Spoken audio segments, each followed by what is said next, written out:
नमस्कार दोस्तों, स्वागत है अपने YouTube channel top trending GK में। दोस्तों ये वीडियो अभी जो एनटीपीसी के एग्ज़ाम चल रहे हैं 2025 में, उसके लिए अति महत्वपूर्ण है, क्योंकि इस वीडियो में देखने वाले हैं अभी रेलवे का लेटेस्ट एग्ज़ाम जो 4 जून 2025 को हुआ है, और उसमें करंट अफेयर्स और कंप्यूटर के पूछे गए आपको 15 क्वेश्चंस बताने वाला हूँ। बात कर आरआरबी जेई सीबीटी 2 एग्ज़ाम की, इसका अभी लेटेस्ट 4 जून को एग्ज़ाम हुआ और 4 दिन बाद आंसर की जारी कर दी। अब यहाँ पर आपको बता दूं, आरआरबी जेई सीवीडी 2 में सेम एग्जाम पैटर्न है जो एनटीपीसी में, यानी बेसिक कंप्यूटर एंड एप्लीकेशन है। ये मेंशन आपके एनटीपीसी के सिलेबस में कर रखा है। और अभी जो एग्जाम चल रहे हैं इसमें कंप्यूटर के हर सेट में लगभग 5 से 6 क्वेश्चंस पूछे जा रहे हैं। तो यहाँ से आपको पैटर्न का पता चलेगा, क्वेश्चंस के ट्रेंड का पता चलेगा। ये आपके समक्ष एनटीपीसी का सिलेबस है। इसमें आप देख सकते हो basics of computer and application और करंट इवेंट्स का आपके दे रखा है आरआरबी जेई सीबीटी 2 में। तो सभी करंट अफेयर्स के क्वेश्चन जो अभी लेटेस्ट एग्जाम 4 जून को हुआ है उसमें पूछे गए और कंप्यूटर के क्वेश्चंस देखने वाले हैं। बाकी आपको बता दूं, आरआरबी जेई सीबीटी 2 का वैसे एग्जाम 22 अप्रैल को हुआ था, लेकिन एक शिफ्ट का यहाँ पर रीशेड्यूल इन्होंने एग्जाम किया, वो 4 जून को एग्जाम होता है। इससे पहले 22 अप्रैल को 2 शिफ्ट में जो एग्जाम हुआ 20 कंप्यूटर के क्वेश्चंस पूछे गए हैं। इसकी पीडीएफ और वीडियो दोनों अवेलेबल हैं। पीडीएफ आप टेलीग्राम से डाउनलोड कर सकते, और 4 जून के री एग्जाम्स के सारे 50 क्वेश्चन जो जीके जीएस के हैं उसकी भी पीडीएफ अवेलेबल है। तो टेलीग्राम चैनल ज्वाइन करना न भूल। इस वीडियो में अपन डायरेक्टली क्वेश्चंस नहीं देखेंगे, क्वेश्चंस के साथ अति महत्वपूर्ण एक्स्ट्रा फैक्ट देखेंगे। उनसे रिलेटेड यदि सवाल बनते हैं वो आपके लिए बेहद आवश्यक है, उनको याद रखना जरूरी है। तो चलिए यहाँ पर शुरुआत करते हैं।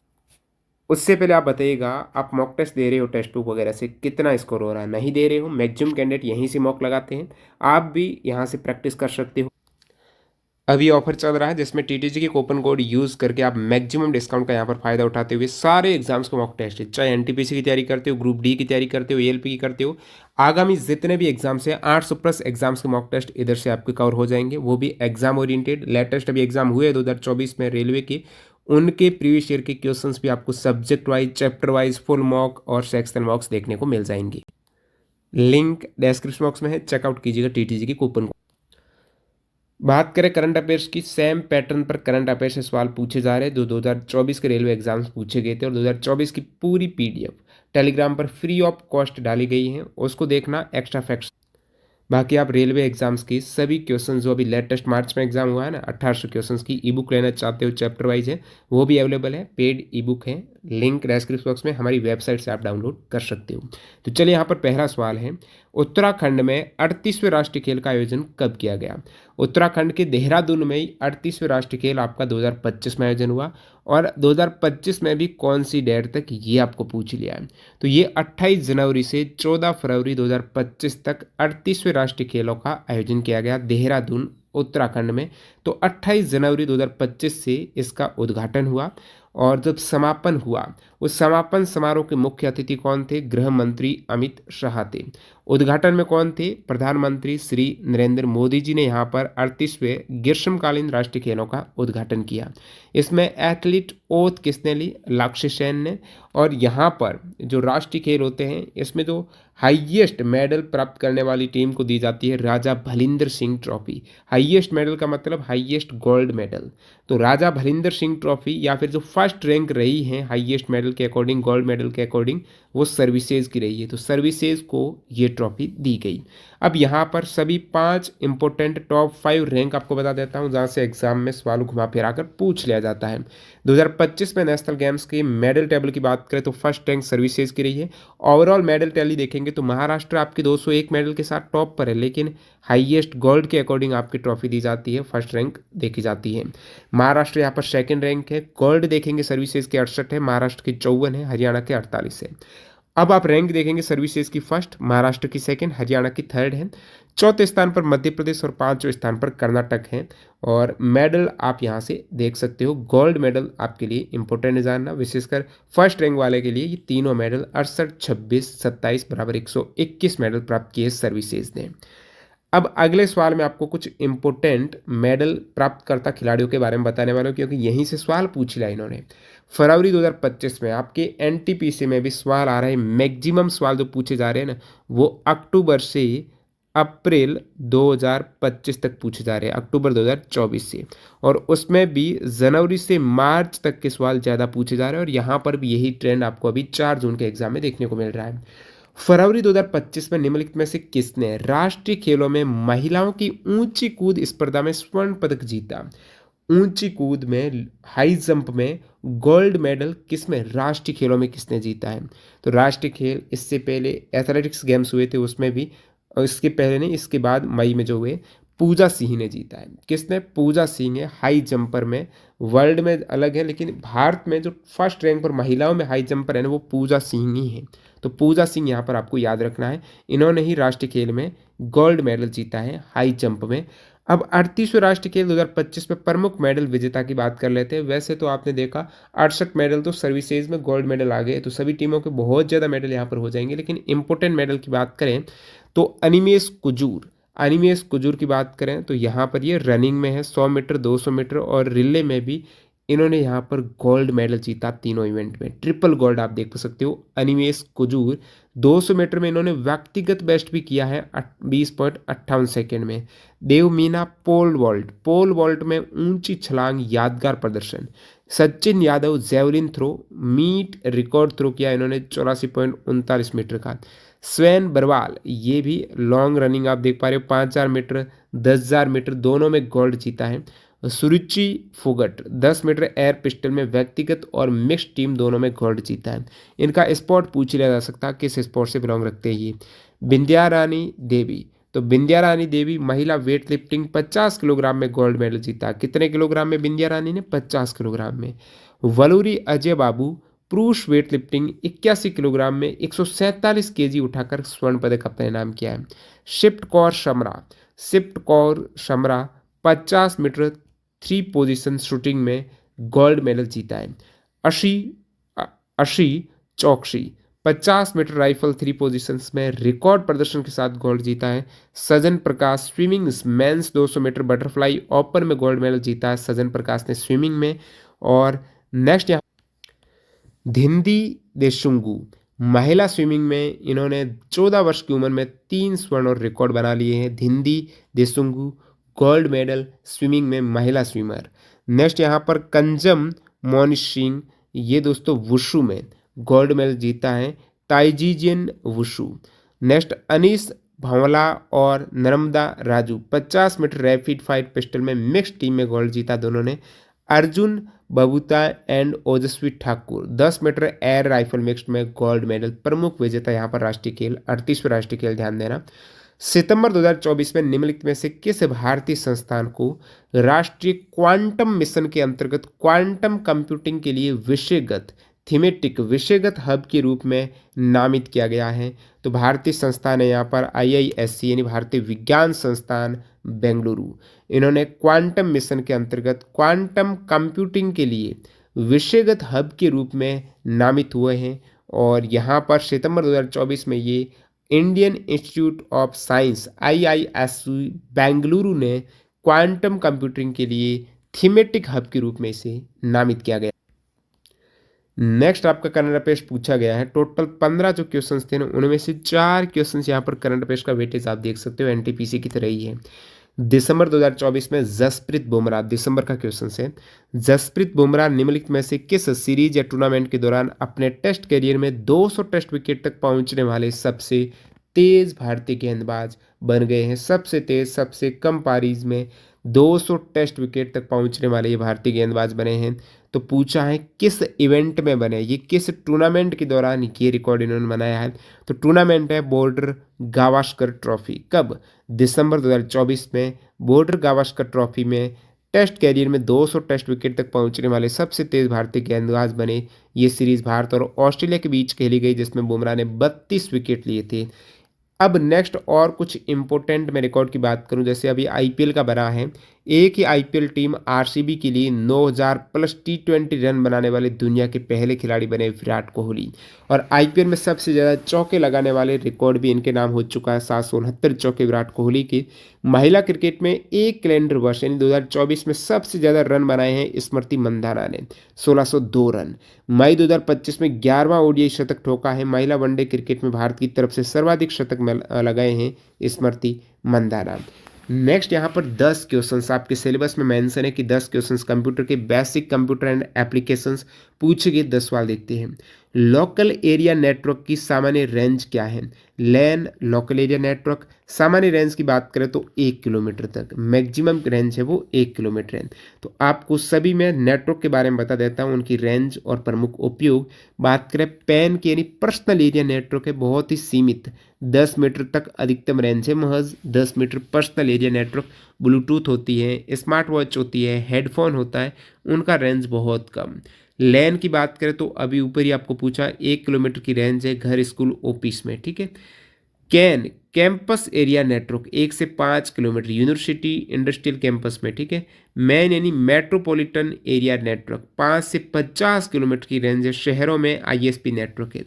वैन वाइड एरिया नेटवर्क, जो इंटरनेट आगे सवाल आएगा, इंटरनेट वैन का उदाहरण है दोस्तों। इंटरनेट वाइड यानी 1000+ किलोमीटर वैश्विक रेंज देता है इंटरनेट, कहीं से भी आप कम्युनिकेट कर पाते हो। बैंकिंग नेटवर्क हो गया। सैन यानी स्टोरेज एरिया नेटवर्क है, ये डाटा सर्वर नेटवर्किंग है। और लास्ट यहाँ पर बात करें वीपीएन वर्चुअल प्राइवेट नेटवर्क, ये भौगोलिक सीमा नहीं होती है, सुरक्षित नेटवर्किंग होती है। प्राइवेट वहाँ यहाँ पर ब्राउजिंग करते हैं तो आपको पता नहीं चलता है आईपी एड्रेस का वीपीएन से। अगला सवाल, ईमेल में बीसीसी फील्ड का उद्देश्य क्या होता है? बीसीसी की फुल फॉर्म देखें तो ब्लाइंड कार्बन कॉपी होती है। और ईमेल के रेफरेंस में जब यहाँ पर ऑप्शन देखेंगे तो ये रिसिपिएंट को एक दूसरे से हाइड करता है। कहने का मतलब ये हुआ, आप जिसको ईमेल भेज रहे हो ना, उसको ये नहीं पता चल रहा कि सेम ईमेल, ये जो ईमेल कॉपी करके अन्य कौन से उपयोगकर्ता, अन्य कौन से यूजर को ये ईमेल भेजी गई है वो पता भी नहीं चलेगा। और एक ईमेल सैकड़ों हजारों जनों को भेज दी जाएगी, तो वो होती है बीसीसी। अब जब पता चल जाता है ये ईमेल और किसको भेजी गई है तो वो सीसी होगी, कार्बन कॉपी होगी। तो रिसिपिएंट को, प्राप्तकर्ता को एक दूसरे से हाइड करता है। जिन प्राप्तकर्ता को भेज रहे हो ना, उनको पता नहीं चल रहा है कि और किस किस को ये ईमेल मिली है। तो ये होती है बीसीसी, जिसका मतलब है ब्लाइंड कार्बन कॉपी। अब यहाँ पर ईमेल संबंधित अन्य टर्म्स की आप बात करेंगे तो पहला आता है टू, यानी आप ईमेल किसको भेज रहे हो उसकी ईमेल आईडी। सीसी में कार्बन कॉपी है, ये सामने वाले को पता चल जाए कि सेम ईमेल है और किन किन को भेजी गई, तो सीसी में उनका ईमेल आईडी डाली जाएगी। टू में तो एक ईमेल आएगी। सीसी में यदि वो सेम ईमेल अन्य को भी भेजनी है ना, तो बहुत सारे यूजर्स ने बहुत सारे ईमेल आईडी को एक साथ डाल देंगे कॉमा करके।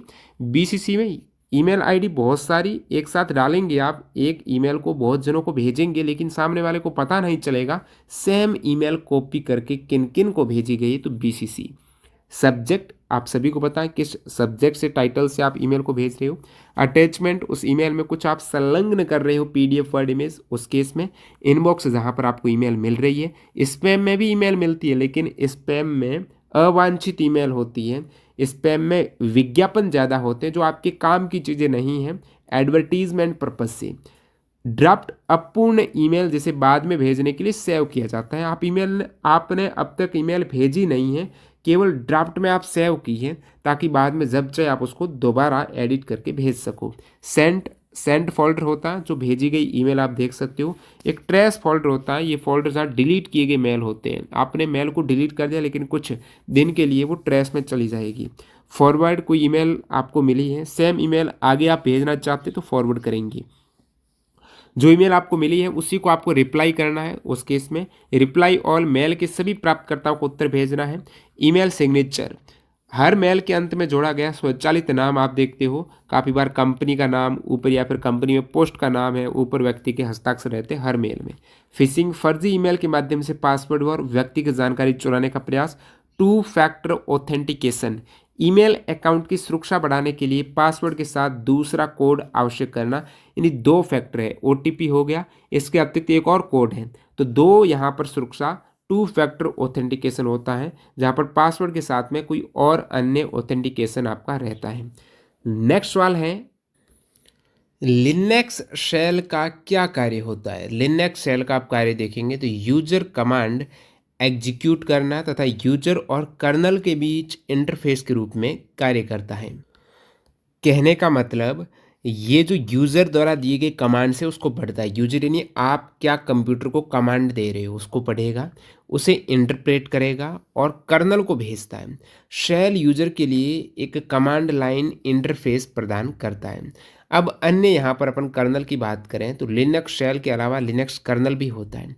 लिनक्स कर्नल क्या है? ये भी ऑपरेटिंग सिस्टम का मुख्य भाग होता है जो हार्डवेयर और सॉफ्टवेयर के बीच इंटरफेस प्रदान करता है। ये CPU, memory, input output device आदि का प्रबंधन करता है। तो हार्डवेयर और सॉफ्टवेयर के बीच इंटरफेस प्रदान करता है लिनक्स कर्नल। बूट लोडर क्या होता है? ये छोटा प्रोग्राम है जो कंप्यूटर के ऑन होते ही सबसे पहले रन होता है और कर्नल को लोड करता है। उदाहरण ज़ीरब हो गया, ये बूट लोडर है, कंप्यूटर ऑन होते ही सबसे पहले रन होता है। पैकेज मैनेजर क्या होता है? सॉफ्टवेयर पैकेज को इंस्टॉल, अपडेट, रिमूव करने के लिए कोई आप एप्लीकेशन इंस्टॉल कर रहे हो उस केस में ये पैकेज मैनेजर काम आता है। टर्मिनल या command line interface CLI user और शेल के बीच इंटरफेस है, यूजर और शेल के बीच। इसमें हम लिनक्स कमांड से वो टाइप करते हैं। नेक्स्ट यहाँ पर बात करें डेमॉन, ये बैकग्राउंड में चलने वाली प्रक्रिया होती है जैसे क्रॉन। क्रॉन जॉब क्या होता है? क्रॉन जॉब होता है किसी कार्य को स्वतः निश्चित समय पर दोहराना। उदाहरण हर रात बैकअप लेना है, एक फिक्स टाइम पर कोई रिपीट करना कार्य।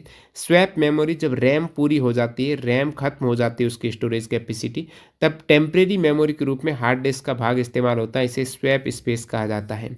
अगला सवाल है, निम्नलिखित में से कौन सा एक सिस्टम सॉफ्टवेयर का उदाहरण नहीं है? सिस्टम सॉफ्टवेयर के उदाहरण में आपका आ जाएगा माइक्रोसॉफ्ट वर्ड, आप बाद में इंस्टॉल अनइंस्टॉल कर सकते हो, सिस्टम सॉफ्टवेयर का नहीं है। सिस्टम सॉफ्टवेयर में तो आपकी ऑपरेटिंग सिस्टम जैसे विंडोज़ 10, लिनक्स है, मैक ओएस है, ये सभी सिस्टम सॉफ्टवेयर हैं। तो सिस्टम सॉफ्टवेयर हार्डवेयर को नियंत्रित करते हैं, जो ऑपरेटिंग सिस्टम है, ड्राइवर है, वो सिस्टम सॉफ्टवेयर है। एप्लीकेशन सॉफ्टवेयर यूजर की ज़रूरत के अनुसार यूजर उन्हें इंस्टॉल अनइंस्टॉल करता है, जैसे MS वर्ड है, एक्सेल है, क्रोम ब्राउज़र है, ये एप्लीकेशन सॉफ्टवेयर है। तो सिस्टम सॉफ्टवेयर वह सॉफ्टवेयर होता है जो हार्डवेयर और यूजर एप्लीकेशंस के बीच मध्यस्थ के रूप में कार्य करता है और कंप्यूटर सिस्टम को संचालित करने, नियंत्रित करने और प्रबंधित करने में मदद करता है। सिस्टम सॉफ्टवेयर में कौन कौन से सॉफ्टवेयर आ जाएंगे? ऑपरेटिंग सिस्टम है, यूटिलिटी सॉफ्टवेयर है, ड्राइवर है, फर्मवेयर है, लैंग्वेज ट्रांसलेटर है। तो सभी के मैं आपको उदाहरण बता देता हूँ, कहीं से भी आपको पूछ लें निम्नलिखित में से कौन सा ऑपरेटिंग सिस्टम नहीं है। तो ऑपरेटिंग सिस्टम एक सिस्टम सॉफ्टवेयर है जो कंप्यूटर को चालू रखने वाला मूल प्रोग्राम है। विंडोज़ जितने भी वर्जन है, लिनक्स में उबंटू, फेडोरा, डेबियन, ये लिनक्स है, ओपन सोर्स है। जो मैक ओएस एप्पल का है, यूनिक्स है, ये सभी ऑपरेटिंग सिस्टम है। एंड्रॉयड भी ऑपरेटिंग सिस्टम है जी, कि iOS भी ऑपरेटिंग सिस्टम है। यूटिलिटी सॉफ्टवेयर सिस्टम के रख रखाव और ऑप्टिमाइजेशन के लिए उपयोगी टूल्स है। Disk cleanup, antivirus software, WinRAR, backup software, file compression tools, defragmentation tools, firewall software. Driver software computer और हार्डवेयर डिवाइस के बीच संचार। प्रिंटर है वो ड्राइवर है। प्रिंटर के लिए एक सॉफ्टवेयर रहेगा प्रिंटर को रन करने के लिए, मतलब प्रिंटर तो हार्डवेयर है, उस प्रिंटर को सॉफ्टवेयर से रन कराने के लिए, हार्डवेयर और सॉफ्टवेयर को कनेक्ट करने के लिए ड्राइवर की ज़रूरत है, तो वो प्रिंटर ड्राइवर कहेंगे आप। कीबोर्ड और माउस के लिए भी ड्राइवर रहता है, डिस्प्ले का भी ड्राइवर रहता है, वाईफाई का भी ड्राइवर रहता है, साउंड ड्राइवर, नेटवर्क ड्राइवर, सभी का ड्राइवर रहता है। फर्मवेयर, हार्डवेयर में एम्बेडेड सॉफ्टवेयर जैसे बायोस है, basic input output system, UEFI firmware है, राउटर फर्मवेयर है, एम्बेडेड कंट्रोलर फर्मवेयर है। लैंग्वेज प्रोसेसर, कोड को मशीनी भाषा में बदलने का कार्य। Compiler, interpreter, assembler, linker end loader. अब यहाँ से एग्जाम में डायरेक्टली सवाल आता है कंपाइलर, इंटरप्रेटर, असेंबलर की परिभाषा से। तो कंपाइलर की परिभाषा, ये एक ऐसा प्रोग्राम है कंपाइलर जो उच्च स्तरीय भाषा, हाई लेवल लैंग्वेज में लिखे गए पूरे प्रोग्राम को एक बार में मशीनी भाषा में अनुवाद करता है। जैसे हाई लेवल लैंग्वेज है, यहाँ पर जो लैंग्वेज टाइप कर रखी है वो हाई लेवल है, कंप्यूटर उसे किस में, मशीनी कोड में, बाइनरी कोड में कन्वर्ट करता है कंपाइलर के द्वारा। और ये कंपाइलर के द्वारा पूरे प्रोग्राम को एक बार में ही, पूरा जितना भी आपने इतना टाइप किया ना, ऐसा नहीं कि वर्ड बाय वर्ड वो अलग अलग कन्वर्ट करेगा, नहीं, पूरा प्रोग्राम है उसको एक बार में ही मशीनी भाषा में बदल देगा। जैसे सी कंपाइलर, जावा कंपाइलर है। अब कंपाइलर और इंटरप्रेटर है एक जैसे। इंटरप्रेटर भी एक प्रोग्राम है, सॉफ्टवेयर है जो हाई लेवल लैंग्वेज को लाइन बाय लाइन पढ़ता है और तुरंत उसे कन्वर्ट करता है, बिना पूरे को पहले मशीनी में कन्वर्ट नहीं करेगा, ये लाइन बाय लाइन उसको कन्वर्ट करता है। वो है इंटरप्रेटर, जो पाइथन इंटरप्रेटर जावास्क्रिप्ट इंजन है। असेंबलर क्या करता है, थोड़ा उल्टा चलता है, लो लेवल लैंग्वेज है ना, उसको मशीनी भाषा में अनुवाद करता है। नेक्स्ट है, निम्नलिखित में से कौन सा डेटाबेस प्रबंधन सॉफ्टवेयर का एक उदाहरण है। डेटाबेस मैनेजमेंट सॉफ्टवेयर है। डाटाबेस मैनेजमेंट सॉफ्टवेयर का एक उदाहरण है power point, Microsoft Access, Notepad, MS Paint, कौन सा है। तो इनमें से माइक्रोसॉफ्ट एक्सेस हो जाएगा जो डाटाबेस मैनेजमेंट सॉफ्टवेयर है। बाकी पावर पॉइंट, माइक्रोसॉफ्ट एक्सेस तो हो गया, नोटपैड, एमएस पेंट ये नहीं। मैं बताता हूँ ये क्या है। वर्ड प्रोसेसिंग सॉफ्टवेयर है ये, MS Word, Google Docs, WPS Writer, ये वर्ड प्रोसेसिंग है। स्प्रेडशीट सॉफ्टवेयर कौन से है, Microsoft Excel, Google Sheets, LibreOffice, Zoho Sheet, ये स्प्रेडशीट है। प्रेजेंटेशन सॉफ्टवेयर कौन से हैं, Microsoft PowerPoint, Google Slides, Prezi, LibreOffice Impress, ये सभी प्रेजेंटेशन सॉफ्टवेयर है। ग्राफिक्स और डिज़ाइन सॉफ्टवेयर कौन से हैं, एडोबी फोटोशॉप है, Corel Draw, Canva, MS Paint, Adobe Illustrator, ये ग्राफिक्स वाले हैं। डीबीएमएस जो डाटाबेस सॉफ्टवेयर है वो कौन से हैं, तो माइक्रोसॉफ्ट एक्सेस जो आपको दे रखा है ऊपर, MySQL, Oracle database, mango database, SQLite, ये सभी डाटाबेस हैं। Web browser Google Chrome, Firefox, Edge, Opera, Safari, ये वेब ब्राउज़र है जहाँ पर आप ब्राउजिंग करते हो। ईमेल के कौन से सॉफ्टवेयर हैं, ईमेल क्लाइंट सॉफ्टवेयर है, माइक्रोसॉफ्ट आउटलुक एक ईमेल सॉफ्टवेयर है। थंडरबर्ड भी ईमेल है, मेलबर्ड है, ईएम क्लाइंट, ये सभी। मल्टीमीडिया में आपके मल्टीमीडिया में VLC, Windows media player, KM player है, ओडासिटी है, काइन मास्टर, ये सभी।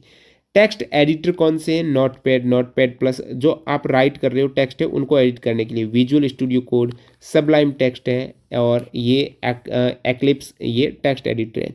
अकाउंटिंग के लिए टैली ERP9 है, बीजी है, जोहो बुक्स है, क्विक बुक्स है। डेस्कटॉप पब्लिशिंग के लिए एडोबी इंडिजाइन है, स्क्रिप्ट्स है, पेज मेकर है। एंटीवायरस में Avast antivirus, Quick Heal, McAfee, Norton security, ये सभी। एक्सेल में कॉलम की चौड़ाई या फिर सेल की चौड़ाई एडजस्ट करते समय कौन सा माउस पॉइंटर दिखाई देता है। अब ये जो आपका कॉलम है इसकी चौड़ाई, इसकी विड्थ है, इसको आपको कम ज़्यादा करनी है, तो ये ऐसे करना होगा ना इसको। तो कौन सा कर्सर आप काम में लेंगे, ये 37 दोहरे तीर वाला। ऐसा तो क्या काम आएगा, ये जो आपको दिख पा रहा है ना, ये ऊर्ध्वाधर दोहरे सिरे वाला तीर, ये तो जब रो की हाइट को आपको कम ज़्यादा करना है उस केस में काम आएगा, और कॉलम की आपको कम ज़्यादा करनी विड्थ को, उस केस में ये वाला काम आएगा। तो आप देख सकते हो रो की ऊंचाई बदलने के लिए ये वाला, आई बीम है, टेक्स्ट को एडिट करते समय सेल में टाइपिंग के दौरान आई बीम वाला है। हैंड कर्सर, इस टाइप से आपको कर्सर दिखेगा, वो हाइपर लिंक पर माउस लाने पर, आपकी कोई लिंक है उस पर क्लिक करते हैं तो माउस लाएंगे तो ऐसा दिखेगा आपको। माइक्रोसॉफ्ट एक्सेल से जुड़े प्रमुख वन लाइनर फैक्ट्स की बात करें तो एक्सेल फाइल का डिफॉल्ट एक्सटेंशन, जैसे आप PDF में कोई फाइल सेव करते हो तो .pdf रूप में आपके फाइल सेव होती है, इसी टाइप से एक्सेल में फाइल सेव होगी .xlsx फॉर्मेट में। एक्सेल 2007 और उसके बाद के संस्करण में अधिकतम कॉलम संख्या कितनी है, मैक्सिमम जो कॉलम है ना, ये कितने नंबर हो सकते हैं, 16,384, जो ए से आप देखते हो ABCD इस प्रकार 16,384 ए से लेकर XFD तक। एक्सेल में रो कितनी हो सकती है अधिकतम, तो वो 10,48,576। नेक्स्ट है, वर्तमान सेल का पता आपको कहाँ पर दिखेगा, आप जिस सेल में हो नेम बॉक्स में आपको दिखाई देगा। जो भी फॉर्मूले आप एक्सेल में एंटर कर रहे हो सबसे पहले ये इक्वल का सिंबल आपको डालना पड़ेगा। आपको सम करना होता तो आप बराबर लिख के इक्वल करके SUM करके कौन सी आपको सेल को सम करना है, A1 से लेकर A10, इस टाइप से आप करते हो। लेकिन आपको ऑटो सम का, सभी को ऑटो सम ऑटोमेटिकली सम हो जाए तो अल्ट के साथ में प्लस इक्वल कर देंगे। ग्राफ या चार्ट इंसर्ट करने के लिए अल्ट के साथ में F1, सेल कॉपी के लिए Ctrl+C और पेस्ट के लिए Ctrl+V। एक सेल में टेक्स्ट एडिट करने के लिए F2 दबाया जाता है। सेल में आपको एडिटेबल सेल करना है, डायरेक्टली सेल पर आप क्लिक करेंगे तो वहाँ पर एडिट नहीं कर पाएंगे, डबल क्लिक या फिर F2 प्रेस करेंगे तो आपका एडिट होगा। वर्कबुक पूरी एक्सेल फाइल होती है, वर्कशीट उसके अंदर मौजूद इंडिविजुअल शीट होती है। वर्कबुक में तो पूरी एक्सेल फाइल है, उस वर्कबुक के अंदर वर्कशीट होती है, अलग अलग वर्कशीट में आप अलग अलग देखते हो। फ्रीज पेन्स विकल्प से कॉलम और रो को स्थिर किया जाता है, एक ऑप्शन रहता है एक्सेल में फ्रीज पेन से। जैसे यहाँ पर ये फर्स्ट रो है और नीचे बहुत सारा डाटा, लेकिन फर्स्ट रो में आपका कुछ मेन टाइटल है, जैसे कि नाम हो गया, फादर्स नेम हो गया, उसकी डेट ऑफ बर्थ हो गई, तो आप नीचे स्क्रॉल करेंगे तो ये ऊपर वाला भी ऊपर चला जाएगा। यदि आपने उसको फ्रीज नहीं किया, आपने फ्रीज कर दिया तो ऊपर वाली तो रो स्थिर रहेगी, नीचे आप स्क्रॉल करेंगे तो वो आगे बढ़ता जाएगा, ताकि आप रिलेट कर पाओ किसका नाम में कौन से सेल पे नाम है, फादर्स नेम कौन सी सेल पे है नीचे। इस प्रकार से फ्रीज पेंस का ऑप्शन रहता है। कंडीशनल फॉर्मेटिंग का उपयोग सेल्स को शर्त अनुसार रंग या फॉर्मेट देने के लिए। नेक्स्ट यहाँ पर देखते हैं, ये दोनों आपको बता दिए कौन से हैं। शीट का नाम बदलने के लिए उस पर डबल क्लिक करते हैं। शीट्स को एक साथ ग्रुप करके एक ही डाटा कई शीट्स में डाला जा सकता है, मर्ज करने पर वो ऑप्शन रहेगा। एक ऑप्शन रहता है रैप टेक्स्ट का। रैप टेक्स्ट का मतलब है, काफ़ी बार ऐसा होता है कि ये मान लेते हैं आपका कॉलम है, ये एक सेल है, ठीक है। आपने जो टेक्स्ट लिखा है माई नेम इज, ये दूसरी सेल में भी आपको दिख रहा है। आपने यहाँ पर क्लिक करके रैप टेक्स्ट कर दिया तो वो माई नेम है ना, माई नेम इज है, वो इसी सेल में आपको दिखाई देगा, रैप हो जाएगा। जब टेक्स्ट वाले कॉलम पर short A to Z option का उपयोग करते हैं तो क्या होगा। A to Z का मतलब है आप उन्हें क्रमबद्ध कर रहे हो, तो टेक्स्ट को A से Z तक अल्फ़ाबेटिकल क्रम में सॉर्ट कर रहे हो आप, बिल्कुल ईजी है, अल्फ़ाबेटिकल क्रम में आप कर रहे हो, वो A to Z हो जाएगा। और Z to A आप अवरोही क्रम में कर रहे हो। नेक्स्ट यहाँ पर बात करें तो एक ऑटो फिल्टर का उपयोग करके आप डाटा को छांट सकते हो। फिल्टर लगाने के लिए शॉर्टकट है कंट्रोल शिफ्ट के साथ में L है। अब कुछ इंपॉर्टेंट फॉर्मूले, हालांकि इससे पहले जेई का जो 22 अप्रैल को एग्जाम हुआ था उसमें 20 क्वेश्चन में मैंने सारे फॉर्मूले आपको बताए थे, पीडीएफ भी टेलीग्राम पर अवेलेबल है। कुछ और इंपॉर्टेंट आपको बता देता हूँ। सम यानी आपको जोड़ करनी है, कौन सी सेल को A1 से लेकर A5 तक करनी है, तो A1 और A5 ऐसे करेंगे। आपको केवल A1 और A5 को करना तो A1 कॉमा A5 आप इस टाइप से करेंगे जोड़। एवरेज निकालना तो इक्वल AVERAG B1 से लेकर B5 तक जो भी एंट्री है वहाँ से औसत निकल जाएगा। इफ़ ये कंडीशंस हैं, इफ फंक्शन आधारित निर्णय लेता है और A1 में यदि 10 से ज़्यादा है तो वो पास दिखाएगा। इस टाइप से आप ये फंक्शन अप्लाई करके जहाँ पर 10 से ज़्यादा होगा वहाँ पर पास लिखा हुआ आ जाएगा, अंक जहाँ पर 10 से ज़्यादा है। नेक्स्ट आपका वीलुकअप वर्टिकल तरीके से डाटा सर्च करने के लिए उपयोग होता है। काउंट और एक काउंटा होता है। काउंट केवल संख्यात्मक मान गिनता है और काउंटा खाली छोड़कर सभी सेल गिनता है। जहाँ पर संख्या है 1 2 3 4 ऐसी सेल को काउंट करना है तो ये काउंट आप फॉर्मूला काम में लेंगे। काउंटा में जो सेल में कुछ भी टाइप नहीं है उसको छोड़कर जितनी भी सेल है जहाँ पर कुछ भी नंबर्स वगैरह डिजिट है, संख्या चाहे कुछ भी टाइप है वो काउंट कर देगा। और यहाँ पर IS ब्लैंक चेक करता है कि सेल खाली है या फिर नहीं है, इस ब्लैंक। एक्सेल नेविगेशन और कीबोर्ड शॉर्टकट देखते हैं। कंट्रोल के साथ में आपने एक्सेल में कंट्रोल के साथ में एरो की प्रेस की तो डाटा के अंत तक जाने के लिए, कंट्रोल के साथ में होम प्रेस कर दिया सीट के पहले सेल A1 पर जाने के लिए, कंट्रोल के साथ में स्पेस किया तो पूरा कॉलम सिलेक्ट करने के लिए, शिफ्ट के साथ में स्पेस प्रेस किया तो पूरा रो सेलेक्ट हो जाएगा, कंट्रोल के साथ Z में अंडू है और Y में रिडू होता है। निम्नलिखित में से कौन सा एक फाइल मैनेजमेंट टास्क नहीं है। फाइल मैनेज करने के लिए आप क्या करते हो, फाइल को डिलीट कर सकते हो, नई फाइल बना सकते हो, फाइल का नाम बदल सकते हो। यहाँ पर इंटरनेट ब्राउज करना ये आपका हो जाएगा कौन सा फाइल मैनेजमेंट के लिए टास्क। फाइल में आपने देखा फाइल का नाम चेंज करना, फाइल बनाना, फाइल हटाना, फाइल कॉपी करना, मूव करना, ये सभी आ जाएंगे। एप्लीकेशन सिक्योरिटी का प्राथमिक लक्ष्य क्या होता है। एप्लीकेशन सिक्योरिटी का प्राथमिक लक्ष्य क्या होता है, तो कमजोरियों को, वल्नरेबिलिटीज हैं जो सिस्टम में खामियां हैं जिसके जरिए कोई भी हैकर अंदर घुस सकता है आपके सिस्टम में, उनको पहचान करके उनका समाधान करके एप्लीकेशन को सुरक्षा खतरों से बचाना होता है। एप्लीकेशन सिक्योरिटी है। उस सिक्योरिटी में एप्लीकेशन में कोई सेंधमारी न कर दे हैकर वगैरह, तो ऐसी कमजोरियां जिसके जरिए सेंधमारी की जा सकती है उनको, कमजोरियों को ही खत्म कर देना ताकि सिक्योरिटी थ्रेट से बचा जा सके, वो एप्लीकेशन सिक्योरिटी का प्राथमिक उद्देश्य होता है। नेक्स्ट अपन देखते हैं निम्नलिखित में से कौन सा वैन का एक उदाहरण है। वाइड एरिया नेटवर्क, ऊपर ही मैंने आपको सवाल में बताया था, वैन के उदाहरण में आपका इंटरनेट आ जाएगा। यहाँ पर जो भी ऑप्शन दे रखे हैं, इंटरनेट है वो वाइड एरिया नेटवर्क में दुनिया भर में फैला सबसे बड़ा नेटवर्क है। कैन है ये केवल यूनिवर्सिटी कैंपस नेटवर्क है। यूनिवर्सिटी कैंपस में 5 किलोमीटर की रेंज में जो रहता है। छोटे वाईफाई रहता है वो लैन में घर में ही लोकल एरिया नेटवर्क है, छोटे वाईफाई। फ़ोन और लैपटॉप के बीच ब्लूटूथ है तो वो पर्सनल एरिया नेटवर्क में आ जाएगा, 10 मीटर के अंदर सीमित है। तो ये टोटल 10 क्वेश्चंस आपके पूछे गए अभी 4 जून को जो एग्ज़ाम हुआ है RRB JEE CVT 2 का, जो अति महत्वपूर्ण है NTPC एग्जाम्स के लिए। इसकी PDF आपको मिलेगी टेलीग्राम चैनल पर। ऑलरेडी 22 अप्रैल को इसका जो एग्ज़ाम हुआ था, जो पहले शुरुआत में ये कैंसिल शिफ्ट रीशेड्यूल्ड हुई थी उससे पहले जो एग्ज़ाम हो रखा था 4 शिफ्ट में, 4 नहीं 2 शिफ्ट में, तो उनके पूछे गए 20 क्वेश्चंस की पीडीएफ आपको टेलीग्राम पर अवेलेबल कराई गई है, वहाँ से आप डाउनलोड कर सकते हो। इंपॉर्टेंट ई बुक की लिंक डिस्क्रिप्शन बॉक्स में है, उसको चेकआउट करना न भूलें। सारे एग्जाम जो रेलवे ने 2024 में लिए हैं, 2025 में लिए हैं, उनके जीके जीएस एक्स्ट्रा फैक्ट सहित आप इस प्रकार से डाउनलोड कर पाएंगे हमारी वेबसाइट और ऐप इंस्टॉल कर लेना टॉप ट्रेंडिंग जीके। मिलते हैं नए वीडियो में, धन्यवाद।